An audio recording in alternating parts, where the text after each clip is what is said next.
The day after my college graduation, my father helped me pack my belongings into 3 cardboard boxes and my beaten-up Honda Civic. "Time to learn independence," he said, his voice carrying that stern finality I'd grown to recognize over the years. My mother stood in the doorway, arms crossed, nodding in agreement. "We did it, and so can you. No more safety net." I looked around my childhood bedroom, now stripped bare except for the furniture they'd keep for their home office. My diploma from State University Business Administration, magna cum laude, was still in its envelope, unopened. They hadn't attended the ceremony, claiming it was just another excuse for millennials to waste money on celebrations. "Where am I supposed to go?" I asked, though I already knew their answer. "That's part of learning independence, Sarah," Dad replied, checking his watch impatiently. "Figure it out. You've got your degree, you've got your car, and you've got whatever you saved from your part-time jobs." What they didn't know was that I had more than just savings from serving coffee and waiting tables. For the past 4 years, while they thought I was just studying business, I'd been learning something far more valuable: real estate. It started in my freshman year when my advanced economics professor, Dr. Martinez, introduced me to the concept of property investment. She'd built her own real estate empire starting with nothing but student loans and determination. Under her mentorship, I'd spent every spare moment learning the market, understanding property values, and most importantly, recognizing opportunities. By my sophomore year, I'd saved enough from my jobs and small stock investments to put a down payment on my first property, a rundown duplex near campus. Dr. Martinez co-signed the loan, believing in me more than my own parents ever had. I lived in one unit while fixing it up, rented out the other to cover the mortgage, and by junior year had enough equity to leverage for a second property. Then a third. Each one carefully chosen, each one managed secretly while my parents assumed I was just another college student scraping by. Now, standing in my empty childhood bedroom, I knew exactly where I was going. My latest acquisition, a small but well-maintained apartment building on the east side of town, had a vacant unit waiting for me. "Well," Mom said, glancing at her phone, "we need to get to our real estate appointment. We're looking at houses in Oakwood Heights." Her voice carried that hint of superiority she'd perfected over the years. "Now that you're moving out, we can finally upgrade to a better neighborhood." Oakwood Heights. I suppressed a smile. I knew exactly which house they were going to see, the Victorian mansion on Maple Drive. It had been on the market for months, its price dropping steadily as potential buyers balked at the needed renovations. I'd closed on it last week through one of my LLCs, getting it for 30% below market value. "Good luck with the house hunting," I said, loading the last box into my car. "I hope you find what you're looking for." Dad was already walking back inside, my mother following with one last glance over her shoulder. No goodbye hug, no good luck wishes. Just the silent expectation that I would fail and come crawling back, ready to admit they were right about everything. As I drove away from my childhood home, I called Dr. Martinez. "They did it," I said when she answered. "Just like we predicted." "And the Maple Drive property?" she asked. "Closed and ready. They're viewing it in an hour." "Perfect timing," she laughed. "Are you ready for this?" I thought about the past 4 years. The late nights studying both business and real estate law, the weekends spent renovating properties instead of partying, the careful management of my growing portfolio while maintaining the appearance of a struggling student. "They wanted me to learn independence," I replied, turning toward my apartment building. "I'd say I learned that and more." "Meet me at the office," she said. "We need to prepare for the show." An hour later, I sat in Dr. Martinez's real estate office, watching through the security cameras as my parents pulled up to the Maple Drive house.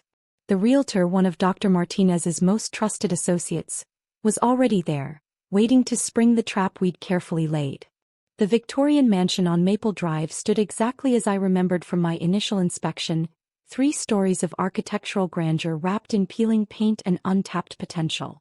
Through the security feed, I watched my parents' Lexus pull into the circular driveway, their expressions a mixture of awe and calculation. "Right on time," Dr. Martinez murmured, adjusting her blazer. "Shall we?" We'd planned this moment meticulously. The realtor would show them around, let them fall in love with the house's potential, and then only then would we make our entrance.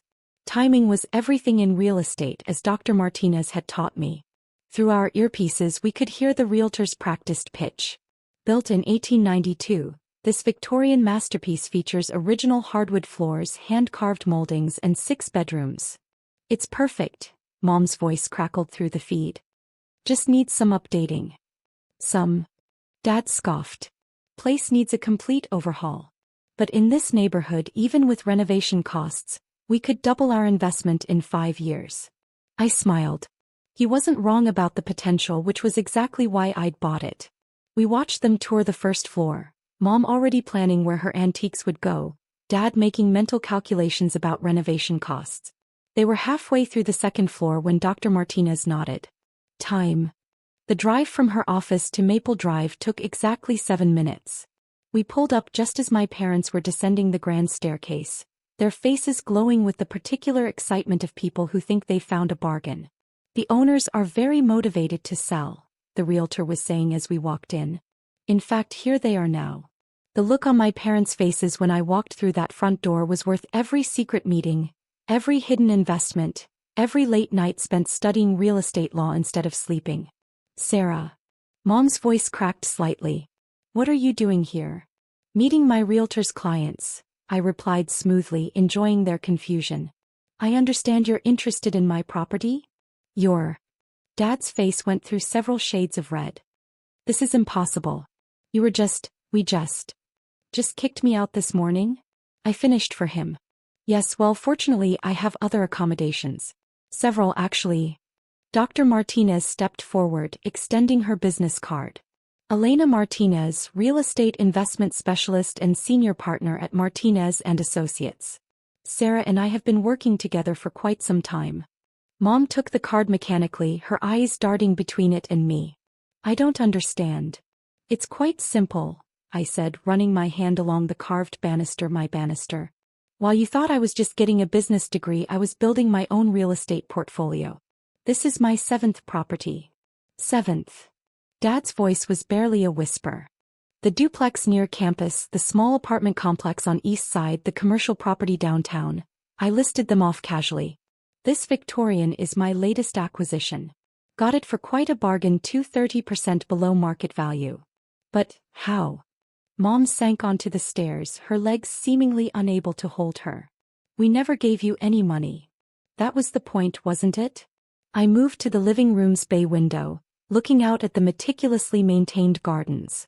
To teach me independence. Well, I learned. I worked multiple jobs, saved every penny, learned everything I could about real estate investment. Dr. Martinez here mentored me, helped me understand the market, co-signed my first loan. First loan. Dad's business instinct seemed to be kicking in. How did you qualify? Perfect credit score, solid rental income from my other properties, and a proven track record of property appreciation, I replied. Banks are quite willing to lend when you know what you're doing. The realtor, playing her part perfectly, cleared her throat. Should I continue the tour?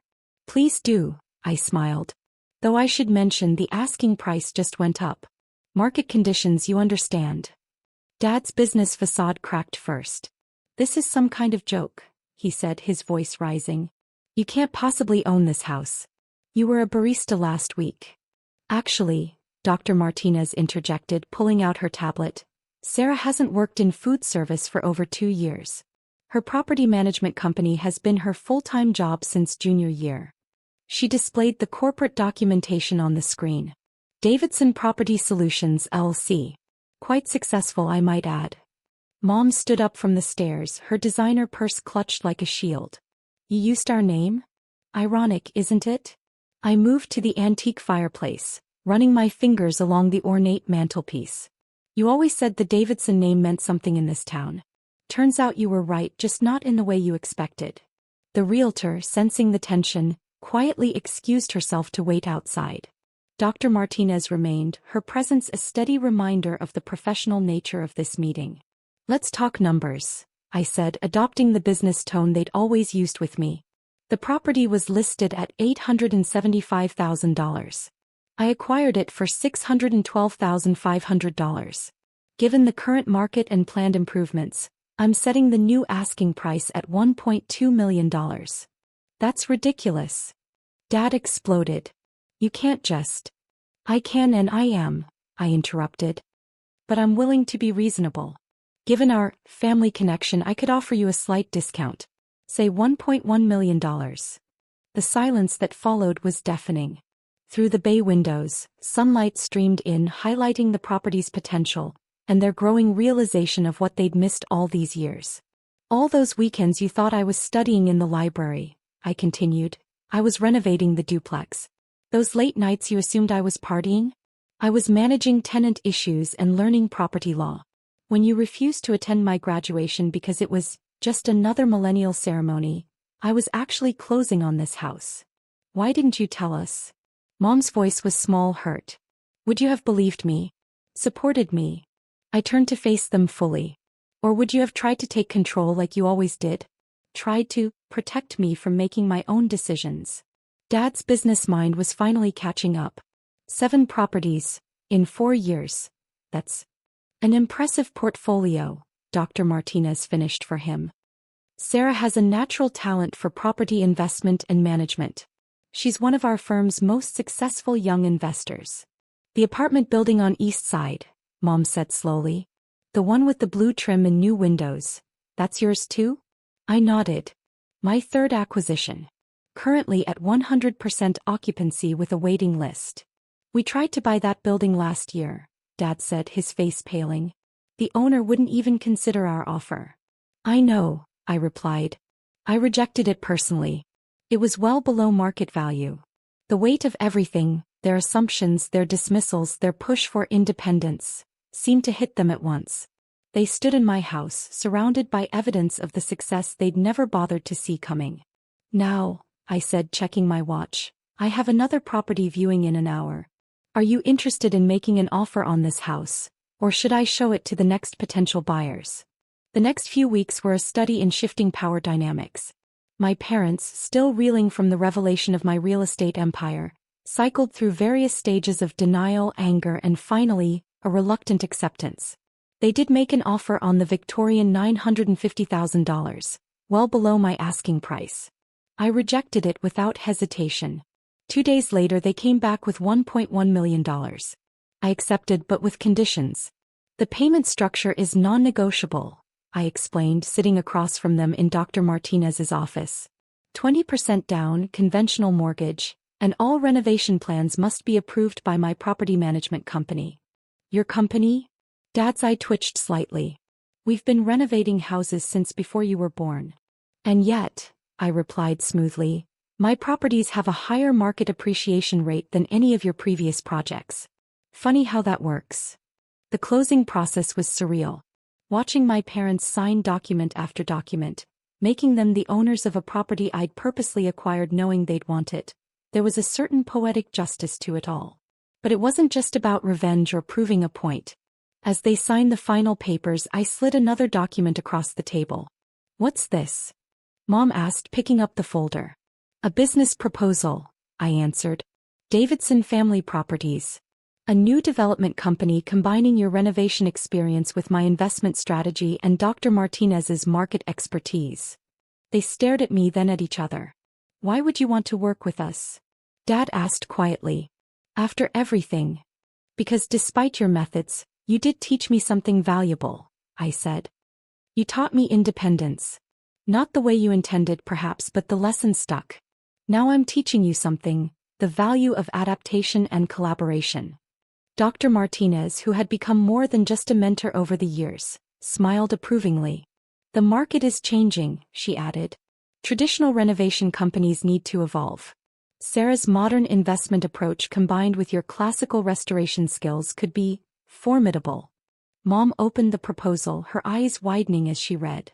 This is comprehensive. I've been working on it for months, I admitted. Ever since I heard through my realtor network that you were looking to upgrade to Oakwood Heights. I knew you'd fall in love with the Victorian. I knew you'd want to renovate it. And I knew it could be the perfect test project for our new venture. You planned all this? Dad sounded both impressed and unnerved. Like I said, you taught me well. Just not the lessons you thought you were teaching. The next day I stood with them in what would become their new home, once the renovations were complete. Sunlight streamed through the stained glass windows, creating patterns on the hardwood floors. We were wrong, Mom said suddenly, breaking the contemplative silence. About everything. Not everything, I corrected her. You were right about independence being important. You were right about working hard and learning from experience. You were even right about the value of property investment. You just didn't realize I was paying attention all along.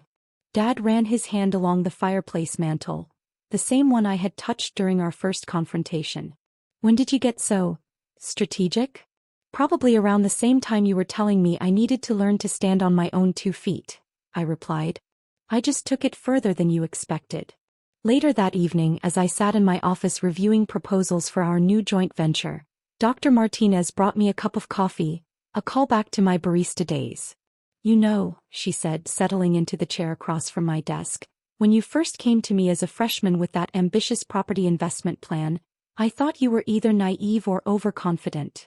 And now I think you might be one of the most strategic minds I've ever mentored. She smiled. Your parents don't know how lucky they are to be getting a second chance.